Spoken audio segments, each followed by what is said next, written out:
তো চলো শুরু করা যাক। Hello everyone, good morning and welcome back to my new another vlog.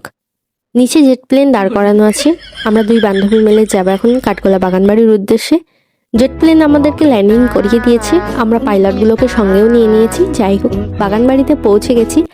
আর এই বাগানবাড়ির প্রতি আমার একটা আলাদা রকমের টান অনুভব হয়, আমি জানি না কেন। দাঁড়াও, ভিডিওটা দেখছো, একটা লাইক, কমেন্ট, শেয়ার আর পেজটা ফলো করে দিও। এত সুন্দর আম বাগান ঢুকেই কিন্তু কথা হচ্ছে একটাও প্রজাপতি নেই। চলো তোমাদের প্রজাপতি দেখাই।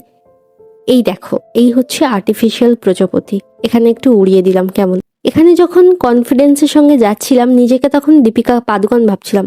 অ্যাকচুয়ালি আমাকে লাগছিল এমন। সরি গাইস, ছোট বোন হিসেবে মাফ করে দিও কিন্তু। কাউন্টারে একটা হ্যান্ডসাম ছেলে দেখে আমার বন্দুক দিয়ে ওকে গুলি মারলাম, কিন্তু গুলি একটা ওর লাগলো না। বন্দুকটাও মির্জাফর হয়ে গেছে দেখছি। তারপর এদিকে দেখো, হিরো আলম আর রানু মণ্ডল আসছে। কি সুন্দর না, একদম ট্রু লাভ। ফাইনালি আমরা কিন্তু কাঠগোলা বাগানবাড়িতে প্রবেশ করেছি। আর প্রবেশ পথেই বাম সাইডে পড়বে সুড়ঙ্গ পথ আর ডান দিকে পড়বে চিড়িয়াখানা। বহু বছর আগে যখন এসেছিলাম এখানে দোকানের কোনো অস্তিত্বই ছিল না, এখন নতুন নতুন দোকান হয়েছে। এই হচ্ছে সুড়ঙ্গ পথ। শোনা যায় এই সুড়ঙ্গ পথ নাকি জগৎ সেটের বাড়ি, ভাগীরথী নদী আর হাজারদুয়ারি প্যালেস অবধি বিস্তৃত আছে। এখান থেকে যাওয়া যায় সবগুলোতে। আগেও বলেছি এই কাঠগোলা বাগান বাড়ির প্রতি আলাদাই একটা টান আছে। তার সম্পূর্ণ কারণ হচ্ছে এই প্যালেসটা। এই প্যালেসের কারুকার্যগুলো ভীষণই সুন্দর, একদম নিখুঁত যেটাকে বলা হয়। দেখলে চোখ সত্যিই জুড়িয়ে যায়।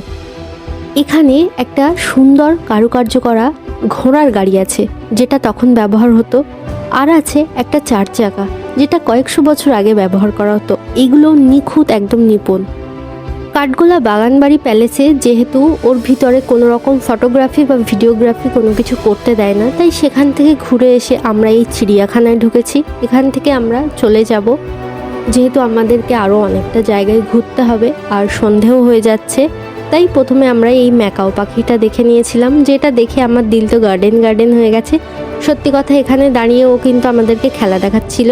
আর এই হচ্ছে গ্রে প্যারট, এও চুপচাপ দাঁড়িয়েছিল। তারপর আমরা এখান থেকে বেরিয়ে যাচ্ছিলাম, সন্ধে হয়েই এসছে প্রায়। এখান থেকে আরও জায়গায় যাব। প্রতিমধ্যে আমরা কিন্তু দাঁড়িয়েছিলাম একটা জায়গায়, জানি না এই জায়গাটা, এই বাড়িটার নাম কি, কিন্তু এটাও একটা সুন্দর স্থাপত্য। মুর্শিদাবাদ ঘুরলেই বোঝা যায় যে মুর্শিদাবাদ জায়গাটা ঠিক কতটা সুন্দর।